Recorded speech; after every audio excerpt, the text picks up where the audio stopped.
Sa opinion ko po, ay palagay ko tama na po na mula dito ay i-repair na po nating lahat. Sapagkat yun po yung ating tuntunin. Nandito nga po yung ating Prosecutor General. Hindi ko pa nga alam ba't nandito siya sapagkat i-repair naman namin sa inyo. Ito po yung tuntunin dito. Hindi kami makikipag-compete sa inyo sapagkat kami strictly in aid of legislators. But I think earlier hours, nagpadala yata former Congressman Zaldy ko a video recording. At dyan po ay napakarami niyang sinasabi na aligasyon, ngunit hindi po pwedeng hindi bigyan po ng atensyon. Nagpapatunay lamang po na lumawak na po talaga at lumalim ang pinag-uusapan nating problema. We cannot ignore that statement uploaded in the Facebook, Mr. Chair. Up until the results of the investigation are finished, I wouldn't be able to make any statement to that effect, sir. Meaning to say, yes. Yes, sir.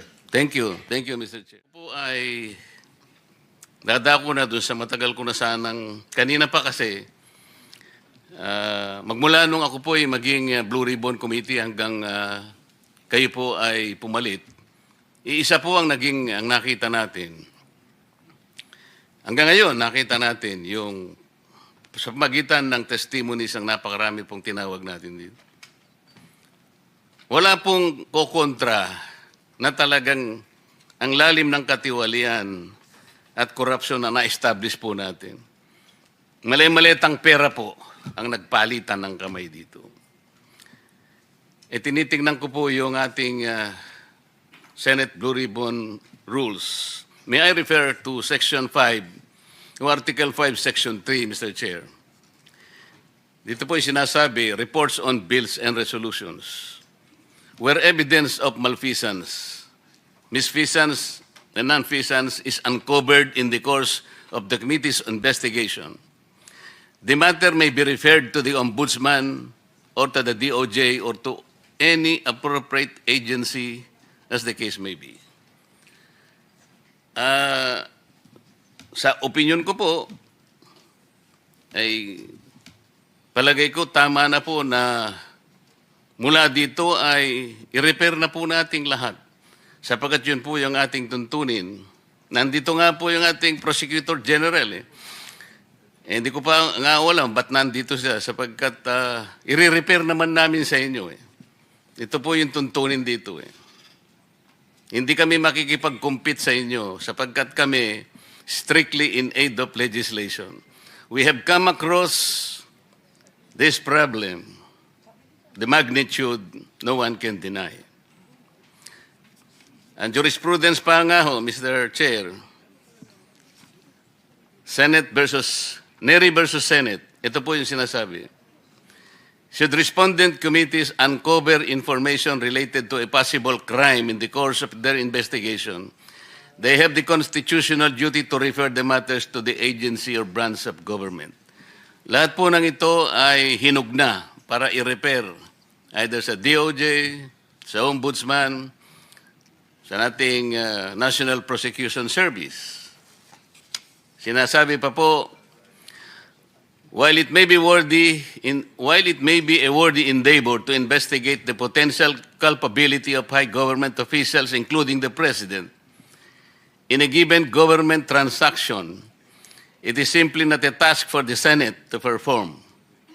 The role of the legislature is to make laws, not to determine anyone's guilt of a crime or wrongdoing. Our Constitution has not bestowed upon the legislature the latter's role. Just as the judiciary cannot legislate, neither can the legislature adjudicate or prosecute. So the legislature remains to be an instrument for legislating laws. We cannot adjudicate, we cannot prosecute.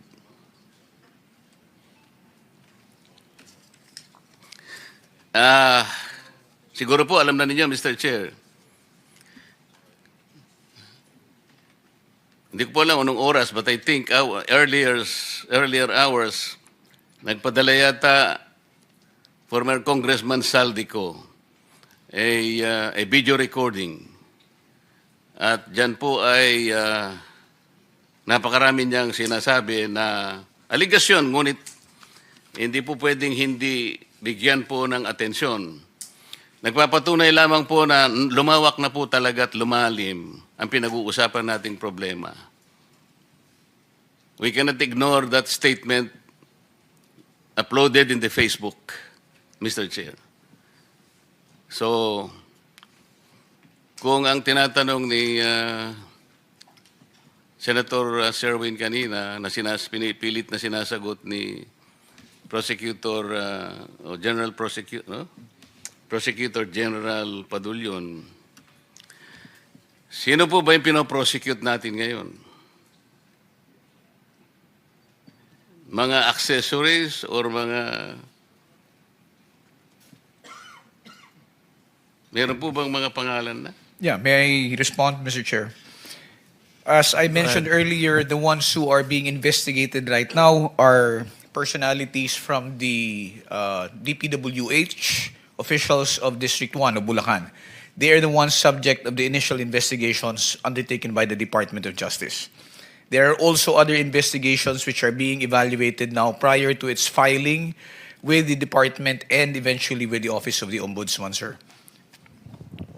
Kanina po tinatanong niya kayo, he quoted the President na meron ng makukulong, sabi ng Presidente. Sir, I do not know and I cannot speak for the President. I do not know what's in I'm his not mind. saying that you will speak for the President.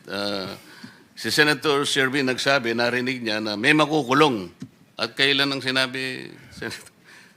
Kailan, parang ang sinabi niya, marami nang makukulong immediately. Exactly, Mr. Chair. That's why I said I cannot speak or know the state of mind of the President when those statements were made. I was not privy to it, and neither do I know what the details of which. I can only speak of the cases being handled by the Department of Justice. Hindi naman sasabihin ng Pangulo yun ang hindi niyo siya ina-advisean. The President will not state anything nang hindi niya nalalaman ang mangyayari. As a matter of fact, we assume that the Department of Justice might have advised him sapagkat hindi niya sasabihin ang kagaya ng sinasabi mo ngayon. Yes, sir, but I cannot also make that assumption. No, I cannot base my answer on an assumption which is being made unless I was privy to the information that such advice was given to the President when he made that statement. I can only speak for what I know, sir, and what I have personal knowledge of. So are you trying to assume that the President was ill-advised? I'm not saying that the President was ill-advised. I just do not know who spoke to the President, sir, before he made that statement. We're not saying that somebody spoke to the President. Senator Sherwin heard that the President was assuming that there will be somebody who will be jailed immediately. Yes, sir. But your statement, Mr. Chair, is that you are of the assumption that the Department of Justice made that statement. I'm not assuming anything. We're saying that the President told that somebody will be jailed. Kasi kung halimbawa, preliminary investigation pa lang, at saan kayo ng bola, pupunta kayo kasi di ba meron kayong, sabi nyo nung isang araw, the briefing, meron kayong memorandum of agreement with the Ombudsman that the DOJ can directly file cases to the Sandigan Bayan. What happens to that? Sir, if we go over the memorandum of agreement simply says that we have the authority to investigate, and whatever the results are of our investigation, if it involves personalities with salary grade 27 and above, or cases cognizable by the Sandigan Bayan and offenses committed in relation to the performance of one's function, the same will still have to go through the Office of the Ombudsman for approval before it gets filed before the Sandigan Bayan. That was not the kind of explanation given to me in the earlier Marcoleta, hearing. kindly wrap up. I'll give you 1 more minute. Okay. Thank you, Mr. Chair. So, wala kang nakikitang immediately na makukulong, di ba? Up until the results of the investigation are finished, I wouldn't be able to make any statement to that effect, sir. Meaning to say, yes. Yes, sir. Thank you. Thank you, Mr. Chair. Thank you.